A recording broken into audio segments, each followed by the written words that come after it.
I'm afraid to put that on my another job application in the future because I don't want to be associated with them. Developing tonight, the man arrested on suspicion of sexual assault at a Mesa assisted living center has now admitted to another sexual assault that happened back in 2012. Now, this happened while he was at another care facility. Tonight, our Spencer Blake spoke exclusively with a former employee of Heritage Village Assisted Living about the concerns that led her to quit. There's not enough staff when I was there. Not enough. This woman was a med tech and caregiver at Heritage Village from last April up until mid-January. She asked that we keep her anonymous and reached out to us as soon as she heard Manuel Corral, a former caregiver, had been arrested for the rape of an 85-year-old woman at the facility. It didn't surprise me, but I was like, at least he was caught. But who knows how, at that place, if it happened before and nobody was able to say anything.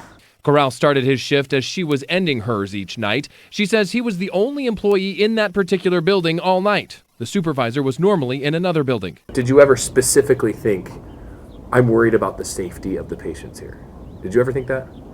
Yes, I was always thinking, what happens when they don't have enough staff, or at nighttime? What happens at nighttime? Wednesday, Mesa police announced during their investigation of Corral, he admitted to the sexual assault and also to another sexual assault he'd been accused of in 2012. At that time, he was working here at Heritage Lane Behavioral Assisted Living. Though Heritage Lane and Heritage Village have a word in common that's actually purely coincidental, they're not affiliated with each other in any way. Heritage Lane told us in a statement that they fired Corral as soon as they heard the allegations. The investigator probably knows. Mesa police say they didn't have enough evidence to arrest him 8 years ago, but they're glad the victim reported it because it ultimately led to his confession. I mean, it's certainly something that weighs heavier on the investigators. These are the most vulnerable members of our society. Heritage Village still has no new comment on the case. They emphasized in a statement that they, too, fired Corral after learning of the abuse and that he passed background checks when they hired him. In Mesa, I'm Spencer Blake for Arizona's Family.